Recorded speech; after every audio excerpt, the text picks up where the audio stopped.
July 9th, 2022, and it's been a very devastating, this has been a very devastating 24 hours for the country of Japan and for my own family. We've been just as shocked as a lot of you around the world, especially in the US, waking up to this news. It happened about 24 hours ago. Former Prime Minister Abe was shot giving a speech down in Nara. I don't have to rehash all the details that have been playing on the news. I think by now, if you're watching this, you probably know it. So in this live stream, I just want to go over my own feelings and how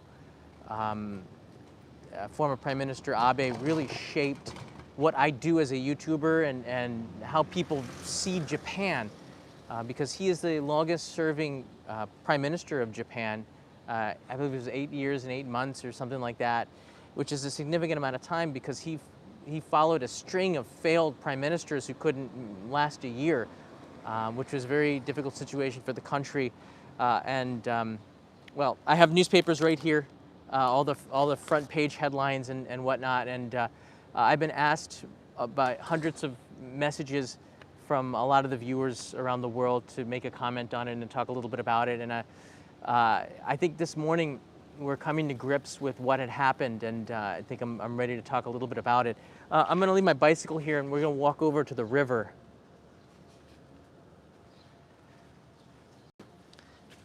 Yeah, the feeling in Japan, just watching the news, is everybody is quite devastated, of course, and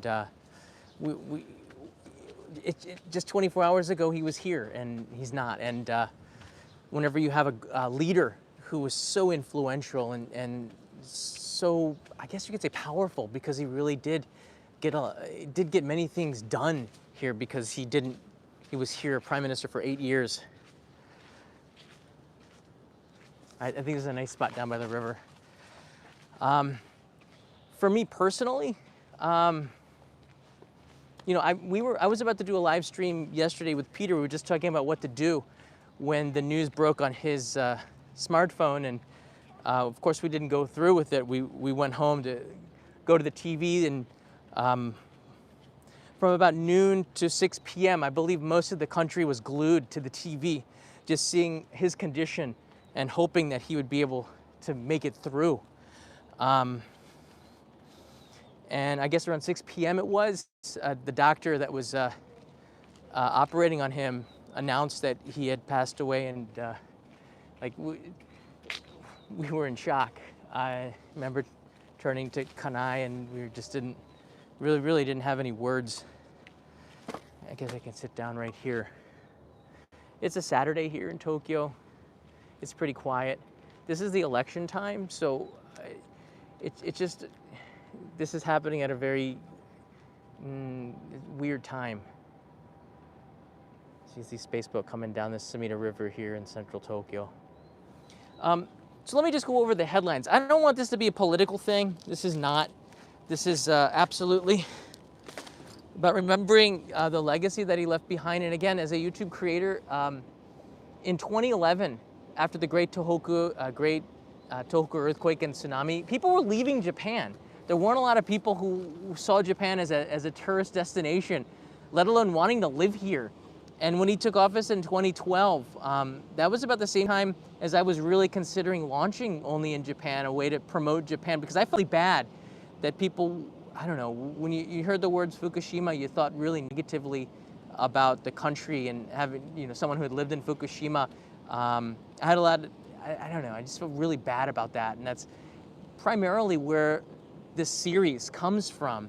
And when he took office in 2012, there was just, I don't know, there wasn't really good leadership, but he had been a prime minister for a year during those string of failed leadership tenures, and when he came back, he was extremely decisive, and that's, you know, a good quality you want in a leader. He's also very patriotic, very much loved Japan, and there's an excerpt in the New York Times this morning that I think pretty much summarizes it, and I'm not sure if a lot of you know much about Prime Minister Abe, other than he was somebody who worked with Presidents Obama and Presidents Trump and found a way to be really successful in doing that. Here's the headlines from the Japan Times right here. this morning. Really big picture, waving at the people. They're calling it an assassination. I guess we won't know all of the details of what happened for a couple of days. I'm going to go past the Japan Times straight to the New York Times in an article written by Motoko Rich this morning. You can see a lot of the pictures. He is a very strong leader. He was. The leader that was the longest running prime minister before him was Junichiro Koizumi, who was very charismatic, got a lot of stuff done. And you can see there's some pictures here. But I don't know if I'd call him nationalistic. I'm not sure about the politics too much. I just know that he loved Japan very much. And I got a chance to meet, not him, but people who had worked with him, worked for him, who had gotten a chance to meet him. And everybody always said, nobody had any negative things to say about him. Always very kind. He had a very soft voice, kind eyes. You know, it's a shame. I would have loved to have met him, but you know, he's the prime minister. He's got lots of things to do, even outside of office. But there was a passage here in the New York Times I think I'd like to read to you guys to try to put it in grips on his leadership here and why it was important. It starts here, when Mr. Abe gave the first speech by a Japanese prime minister to the U.S. Congress in 2015, he acknowledged the weight of the past, but avoided the direct personal apology for Japan's role in the war. Now, this is something that might be somewhat controversial, but something that was really strong in the way that he led Japan. Like, the war was over 70, 75 years ago now, World War II, and it seemed like when I got here in 1998, a lot of Japanese were really still apologetic. They were born maybe 2 generations after the war, and they were still kind of apologizing and not feeling, I don't know, they weren't, being Japanese didn't seem like a positive thing. They had a culture of being apologetic, and I think Prime Minister Abe, when he came in, he wanted people to be proud to be Japanese. And that might not be the best thing for the neighbors in the region who had suffered, but we're talking like 2 or 3 or 4 generations removed from the war, and he wanted to build a strong Japan. And I believe that his policies did that, and he started off with, in 2013, announcing that he wanted to have 10 million, was it 10 million tourists or 20 million? I think it was 10 million tourists come to Japan. Japan wasn't even in the top 40 as a tourist destination until Prime Minister Abe took over, and having a strong Japan. Here, let me finish this article here to get a better understanding of how he felt about this. And this is all very relevant here. History is harsh. What is done cannot be undone, he said. Our actions brought suffering to the people in Asian countries. We must not avert our eyes from that. On what was the 70th anniversary of the end of the war, he reiterated his support for the past official statements of remorse, but also seemed to suggest that Japan had done enough. We must not let our children, grandchildren, and even our future generations to come, who have nothing to do with the war, be predestined to apologize. And when I read that this morning, when I read those words this morning, it brought back all the conversations that I had about Japan's history with other Japanese and how they were very apologetic and they felt bad about it. They didn't want Japan to be a world power, and they didn't want Japan to have any role whatsoever, and they just felt negative on this. Even during the holidays, you don't see too much patriotism within Japanese, at least not 20-some years ago. And Prime Minister Abe just wanted to turn that around. And I'm not going to say if that's good or not good. I'm not going to get into it. But he wanted a strong Japan, and he wanted to put the past in the past. We're seeing now with Hiroshima, which, I mean, an episode a few years ago on this, people want to move on from that, being known as, that being the main reason that people go to visit Hiroshima. There's a lot of love about that. People want to move on from World War II, and I guess in Asian countries it's really hard to do that. But he had set it up like this. And, when he started to open up the country of Japan, and this is coming from me, as somebody who has lived through all 8 years of him being prime minister. He's such a patriotic person. When he opened up the country to tourism and wanted people to come here, that really made a big impact because I guess, Japan is such a protectionist place that maybe would want to keep away from outsiders, right? We see this even with the policies of Japan's entry ban. But in 2013, when he announced that he wanted to have a goal of having 10 million visitors, then the next year 20 million visitors, then 40 million visitors. These are some huge things. Immigration to Japan also, I believe, increased. I believe it was the Kyoto News this morning that wrote that there's some neighborhoods in Tokyo that have 15% of the population are people that weren't even born in Japan. And that was all a result of Prime Minister Abe. So, I mean, he was very nationalistic, I guess you could say, a patriot, that might be a better word.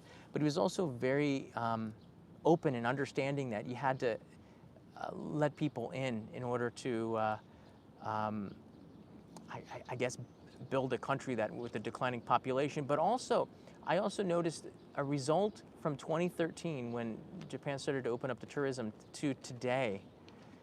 There's a lot more pride in Japan. You see it in the TV shows. There's one TV show called Why Did You Come to Japan? And Japanese love to watch this because, for everyday life here, it's not anything that's really special. But when you have people from the outside world falling in love with this country and saying such nice things,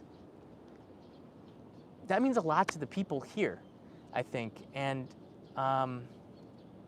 people are proud, I guess, a little bit more to be part of this, to be from this country than they were before Prime Minister Abe in 2012. And I'm a little bit emotional because I know where all of this is coming from. Yeah, so if you look at the Japanese newspaper here, got a couple of them.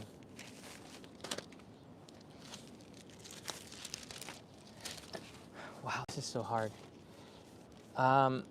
Again, the front page is quite large with the shooting of Prime Minister Abe. I guess you can call it an assassination. And it's a heartbreaking photo on the front page of him on the ground. And it talks here on the next page, and on part 3, it talks about how he wanted a strong Japan. Tsuei Nippon, right? And I think any country wants to have a strong country, right? But it just seems after World War II, and of course it's not going to be that way, but there had to be a point where you stopped apologizing and you moved on from that and you started to grow from that. And, I'm really appreciative of his efforts. It's not an easy thing to be prime minister of a country, especially one like Japan, where Japan is ruled by consensus, right? There's no one leader has a lot of power. You really have to build consensus, and it takes quite a long time to get anything done in this country. And we saw that in 1989, after the bubble burst, the world's second largest economy, now the third largest economy, has been rotting. And we have to give Prime Minister Abe a lot of credit for Abenomics and turning around, or at least sort of giving more energy to the Japanese economy and the Japanese people. I think he called it like the 3 arrows, and you can see more about that in the news, and they'll talk about it, I'm sure. But he really opened up the country like it hadn't been before. And when I came in 1998, Japan was not on anybody's radar as a tourist destination at all. When I got here, there were some towns that had never seen foreigners. That's why they had the JET program to bring foreigners into the Japanese schools so that they can have exposure to non-Japanese people. It wasn't a country that was open, that was really attractive to visit. I had a lot of friends, and this is a true story. I had a lot of friends in college that I tried to get, because I came here pretty much right after college. I tried to get people to come to visit me in Japan, and nobody would ever come. I think one friend, Jonathan, came. My friend Tom came a couple of times. But my friend Carmen from Spain came. But that's about it. Nobody else was attracted to come to Japan until around 2013 when, you know, YouTubers like me and all the others out there really started to promote the JNTO, Japan National Tourism Organization, the effort that they put in, JTB, all of these wings of Japan trying to make this place an attractive place, showing the attractions that were right in front of my face, right in front of our faces, that nobody had ever seen before. You know, that really changed. And again, a lot of credit has to go to former Prime Minister Abe for that. And you know, I'm really grateful. I'm really grateful for that. It changed Japan a lot. This country's amazingly changed from 1998 to today. I guess you can see it. The longer you stay here, the more you can see it change. And I don't say it's for the better or for the worse. You can just see it, the society changing, the generation changing, the way people approach things changing. It's a lot slower than the West. You don't really see that unless you've been here for 5 or 10 years. And even then, I don't think I really got a grip of how much Japan has changed until about 15 years into living here, and going back and looking back at my experiences, reading some of the things that I wrote and said about Japan when I first came here, and then looking at the old pictures and then looking at what we have around us today. It's pretty amazing. And a lot of that growth happened under Prime Minister Abe. I don't want to go on about this too much. I do get quite emotional. It's just 24 hours removed from what has happened, and my feeling is that the country is really trying to come to grips with this. We still have an election to do. They're not going to postpone it. I think they're going to continue, and that's in the spirit, knowing that you know, in order to have a strong country here in Japan, we need to all come together and move on together. And you know, hopefully the election, when it's over, we all have a time to kind of look back. And I'm sure that the news media over the next couple of days is going to really look back at his life and his career. Gosh, I have a bunch of stuff here that I wanted to say, but none of it's going to do any justice, because I'm just a YouTuber who's been living here for almost 25 years now. Gosh. But yeah, it's for me to see you visitors who make Japan a destination that they want to come to. Makes me really happy, because I know that it wasn't always like that. And we lost a person who really loved this country and wanted to see it change, and had the fortitude to do that, which is rare, and he'll be missed. Whether you agreed with him or not politically, he'll be missed. So there you go. There's my comments. It's hard not to, because hard not to tear up a little bit, because you look back and there's so much behind me now. Calling Japan my home, there's so much behind me now. I want to look forward and see something positive, and I can see that happening. So that's something that's quite good. In regards to the gun culture, that's something that a lot of people have been asking me quite a bit. You know, I think the shocking thing for me and Kanai, when we saw the news last night, it took a while. Actually, the Japanese media was well behind the foreign media in reporting this, and this wasn't anything surprising. We could turn on the internet and see clips coming up from things that they weren't showing yet to the domestic, you know, to the domestic news media here weren't showing yet, and I guess it's maybe a little bit more sensitive in that respect, but it was the use of a gun here in Japan. We do see what's happening in the U.S. and other places around the world. There's more violence, more gun violence, and especially in the U.S. But we never really think that that's an issue here. We never feel it, you know. I could go out at midnight and walk around downtown Tokyo, in some places that people might call dangerous or just seedy, I guess, and not really worry about my personal safety, not really worried about getting, attacked or having something violent happening against me, being assaulted. I never had that fear. I'm somebody who hitchhiked the entire country, Kagoshima to Hokkaido, and in reverse too. 17 years later, I did it twice. It's because I know that Japan is such a safe country, and I think sometimes we take that for granted. We do have tragedies, usually using with knives, but to hear those 2 gunfires in the videos that came quite late to Japan. We didn't hear and see this until a couple hours after it had already been reported in the foreign media. To hear the guns here with police around, with other people around, it didn't register. I mean, it was just shocking.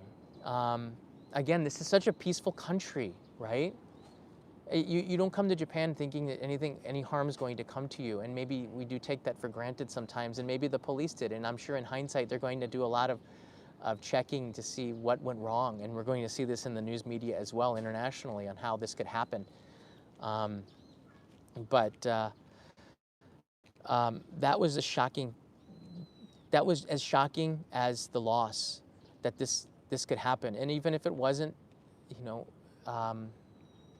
a former prime minister, if this had happened on the streets of Tokyo, it would be just as shocking that this could happen.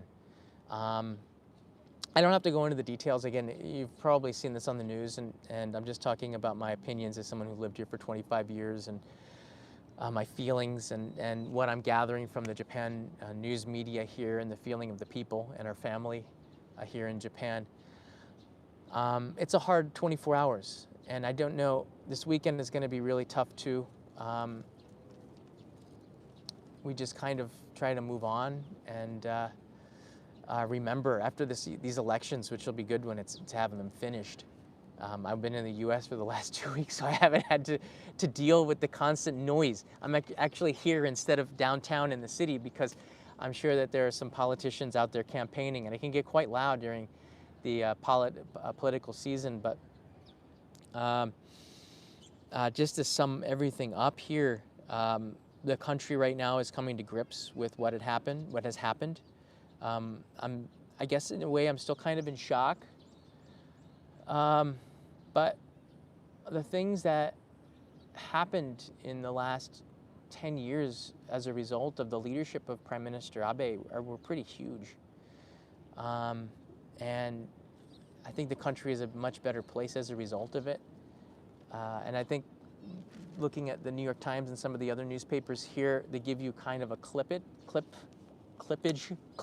of his career and highlight some of the things that he did. Of course, any politician whose tenure is long will have scandals, and there are things not to like, of course. But as a man, as a person, he really loved this country and wanted to see it be stronger. He wanted to open it up more to the world, although at times it seemed like that was not the case. It's still a lot more open up as a result of Prime Minister Abe's efforts than if he had not been one of the leaders. And having a long leader for 8 years, and you can hear in the background maybe there's some politicians drive around in the vans with political messages. It's pretty crazy right now around town. Yeah, it's a big loss for Japan. Over the 8 years that he's been prime minister, and I've been watching the news quite a bit, a lot of assistants, a lot of people had gone through his administration who started up working with him, for him, being, like senpai kohai. There's, a lot of people grew up and took jobs as assistants in his administration because he was there for so long, and he's made some big changes to them as well. Japan is a country, you just don't get the feeling that there's a lot of really strong leadership here. I mean, you really don't. Prime Minister Abe was one of those people that was a really strong leader.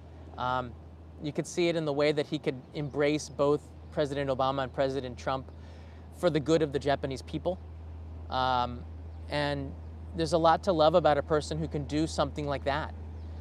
He can endure a 5-minute handshake. He can endure, you know, political differences between two parties that have different ways of thinking. He can invite the president to Hiroshima to put the war behind. And I think that's really one of the lasting things that I have from Prime Minister Abe was that he just wanted a really strong Japan. Again, you can disagree with visits to the Yasukuni Shrine. The political side of it is that's out there.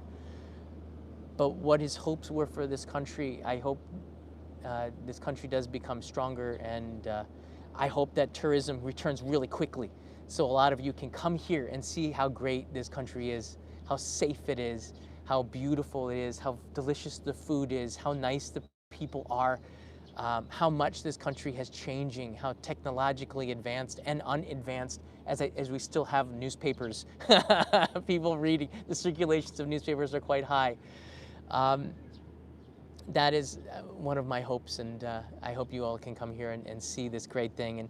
And when you do come to visit, you know, I'm a sentimental person. I like to think that this tourism boom is a result of a lot of hard work that he pushed through and convinced people, because he is such an, I guess, somebody who was patriotic from a political family here. When he said, let's open up the country to tourism, let's get more people here. That's people who might have been hesitant would listen to somebody who was as, I guess, patriotic. I guess I can't find the right word, nationalistic, patriotic as him, conservative. When he says that, it means a lot. And having 40 million tourists, maybe in 2023, who knows, record-breaking year, that would mean a lot. And yeah, I hope you put Japan on your map. And I hope the videos that I produce can be one of the reasons why. So there you go. Any questions here? Sorry, I wasn't really, nationalist is the right word. Thank you, Frank. It's hard because it's so bright to see the screen. Let's see here. PM Shinzo Abe's life could have been saved. Yeah, nobody deserves to die in a senseless way. I think in hindsight, what's done is done. In hindsight, there's going to be a lot of soul searching. There's going to be a lot of, more than that, a lot of people seeing what went wrong with this. And I don't think that that's this day today. Can you shout out a world leader? Shout out to Prime Minister Modi in India, who is, all flags are down to half-mast around India to pay, I guess, to remember Prime Minister Abe, former Prime Minister Abe. So I think that was a really nice thing. Kanai took it as shock. Gabrielle, she was in shock. We didn't really have words, but we were glued to the TV. Shocked. I think we still are in many ways. I'm not sure about the details of the funeral. The biggest announcement was that the elections will go on as planned. He wanted a strong Japan in all aspects. That, yes, in the past. Yeah. Again, a lot of the things were controversial, but you know, how long does, my feeling is this, as somebody who lives here, like, how long do you apologize for something that happened in the past? How many generations have to go through that to be apologetic? And he just didn't want the kids of Japan to have to keep apologizing for something that happened in, you know, what's going to be 100 years from now, in 25 years from now. I mean, like, what is the date? What's the limits of apologizing for what your great-grandfathers did, you know? I think he just wanted to find a way to put that in the past, and the moves he did were controversial because they changed a lot of things.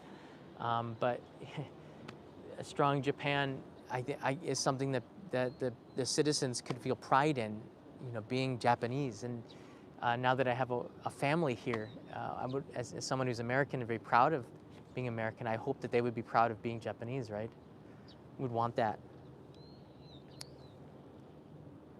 The victims of the war was still alive, but the people who come in, like, I don't want to get into the political debate on this. It is what it is. I'm just saying his policies were for a strong Japan, and that we have to move past this.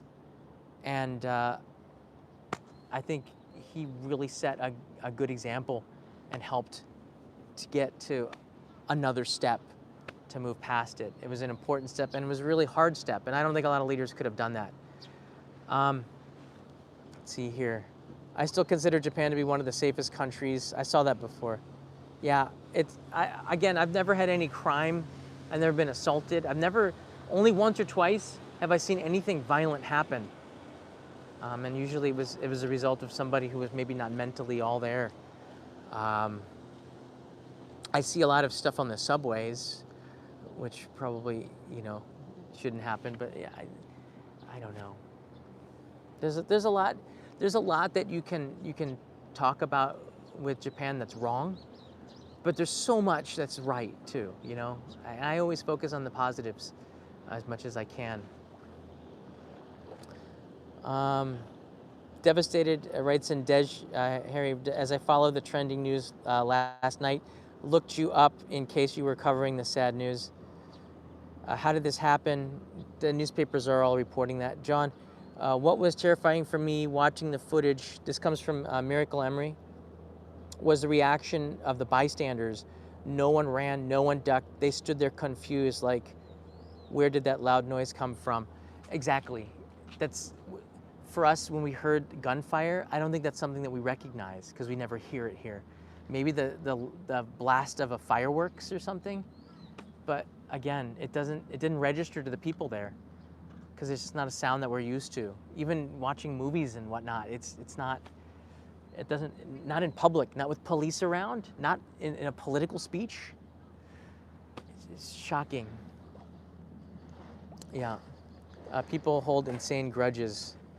Yeah, I don't even blame people. I mean, we're talking about, again, another commenter wrote in there, the people that are still alive as a from World War II. That's true. I talked to a lot of them. Many of them are apologetic, and maybe that's fair. But their grandchildren, come on, that's not fair, right? And maybe Prime Minister Abe felt a responsibility to that. I don't know. I'm not Japanese, but I've been living here for a long time, and I kind of have, I would say, I really love this country. So I want the best for it.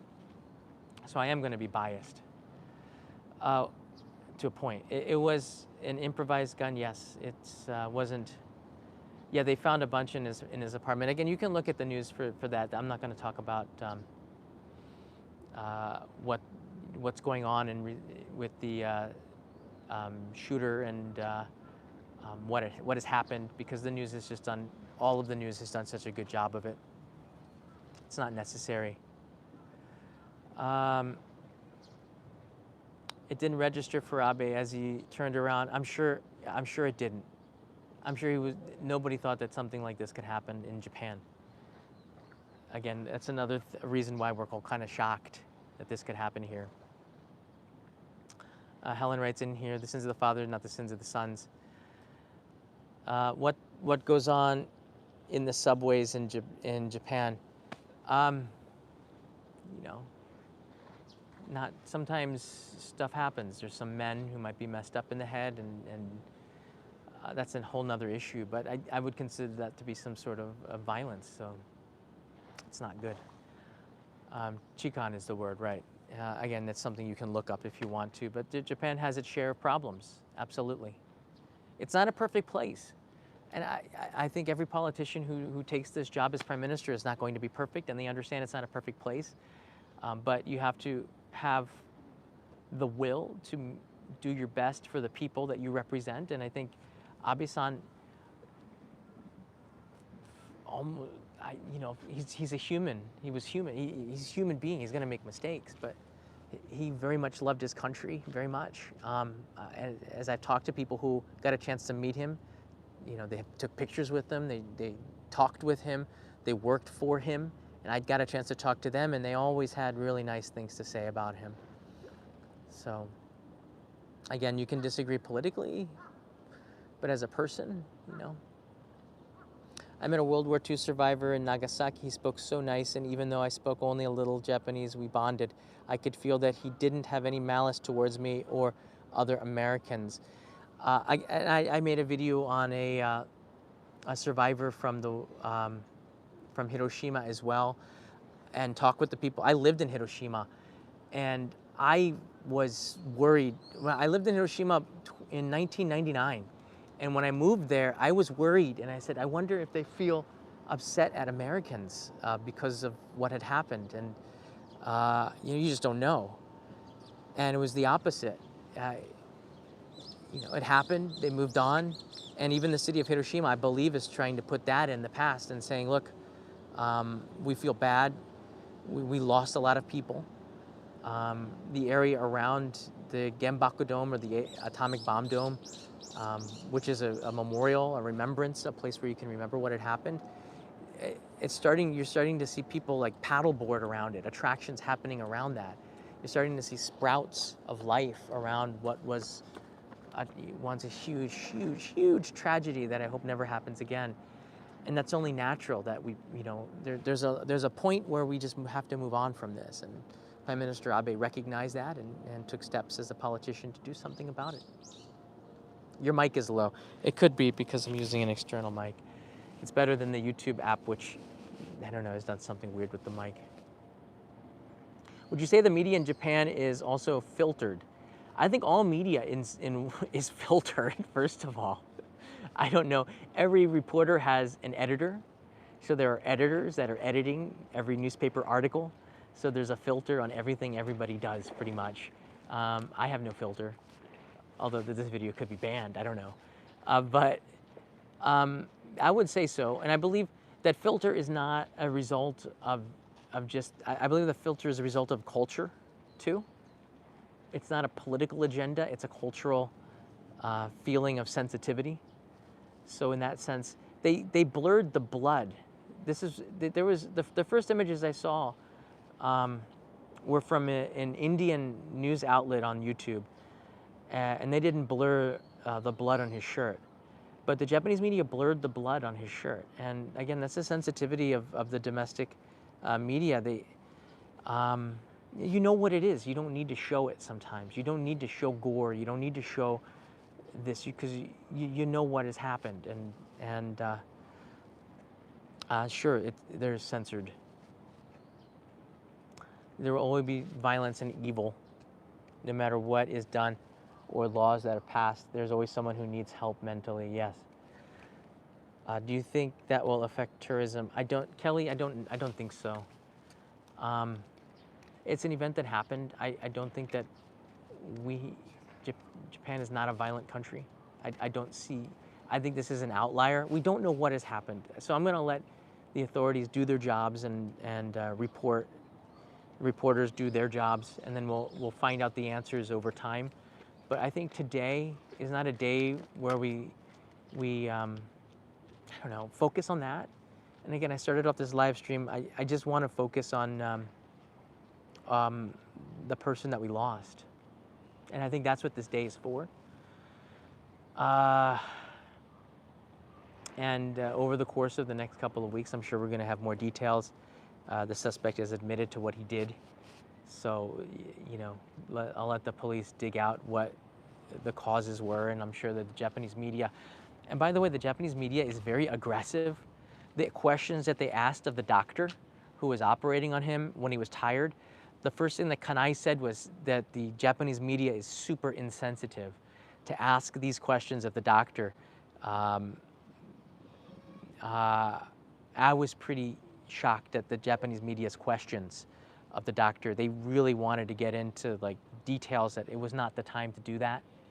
And the doctor did, and you can see that interview, it's on the internet everywhere. The doctor did a really good job of maintaining composure and giving answers to people. But, I'm not a big fan of a lot of the Japanese news media outlets when it comes to these types of sensitive things, people's privacies and things. They do a good job with blurring faces and whatnot, but they also are very, very pointed when they ask questions as direct as that, and we thought it was pretty rude. But I guess they were just trying to get answers. I don't know. I know that Kanai was shocked listening to the answers of the Japanese media as he interviewed the doctor who was there to give some really awful news to the world. Did the media ask why security was? I don't know.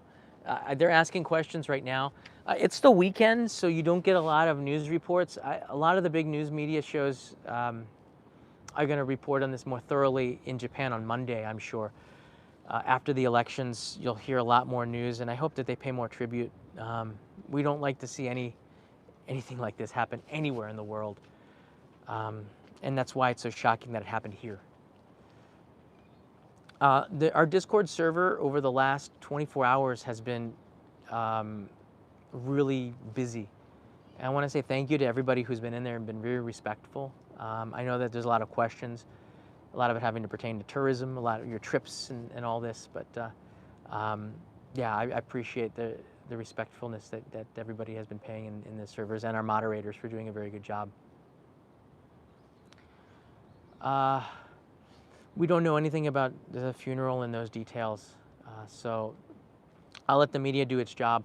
I just want to give you my feelings and my opinions and my thoughts as they were asked for by a lot of you. And spend some time with you all, because a lot of you have been seeing this on the news too.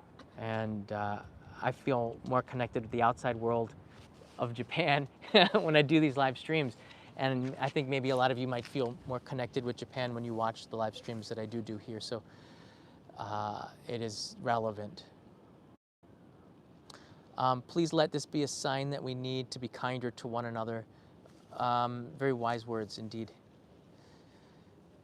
You know, I don't know. I've already said my last words on my feelings on this, but I guess overall, Lori, what you wrote is and it looks like Bela said something very.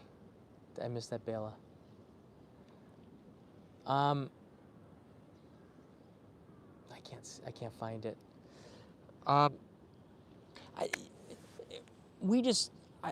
think the thing that was shocking, you know, there was the sound of the gun and the loss, of course, but he was such a powerful person, a powerful figure, influential, retired. You know, he's not a politician. He wasn't retired. He was very vocal.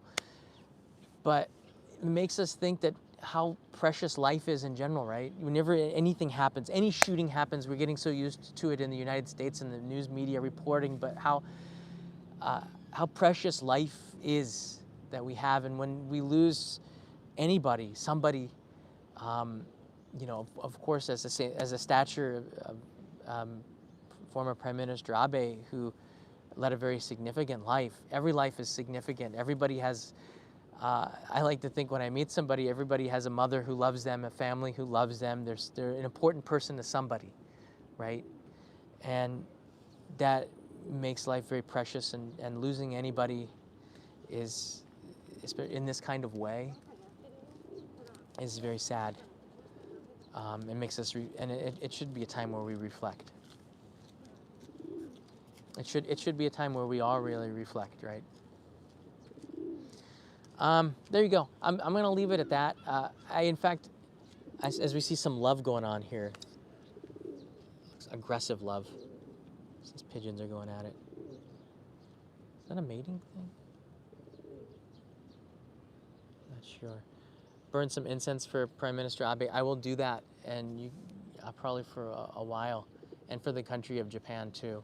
And I want to say thanks to everybody who sent their prayers to Japan. And I will, as somebody who is here, I will give those when I go to the shrine later today. Peter and I are planning to do a live stream in a few hours as well. And I wanted to put this behind us as well, because I know that a lot of you are going to be asking about this. I know that this is on a lot of your minds. Peter and I are going to do a live stream in about, I don't know, like around 3 or 4 p.m. So it'll be quite late for the U.S., even for California. But we're going to buy some motorcycle clothes, and I wanted to address this before because I know it's such a sensitive topic, and it does deserve its own live stream. But there's going to be in this country a great sense of loss for quite a while, and you know, we'll eventually find a way to move on. But when you do come to Japan, and you are considering coming to Japan, I like to think that, you know, Prime Minister Abe and his leadership from 2012 to 2020 might have been playing a part in that, in Japan's ability to have pride in itself and feel enough of that to be able to promote itself. Because of all the countries in the world, and I've traveled to about 72 or 73 countries, but I've been to about half the world's countries as a traveler, as a backpacker. And this country might be the one country where it is the hardest for the people to talk about themselves. So for that, you know, for people to have, I don't know, a little bit more pride in their country, I guess we could say thank you to Prime Minister Abe and making Japan more beautiful place. Those pigeons would certainly agree. Thanks everybody for being real kind in this live stream. It was a hard thing for me to do, and I might have had some moments where I reflected back on the many years I've been here. It is a very personal and sensitive thing, and I did my best. Take care, everybody. I'll be back in a few hours. Enjoy the last couple of seconds looking at the Sumida River, as it's one of the places that I love to come to reflect on life in general and kind of relax. Thanks everybody for the positive vibes as well.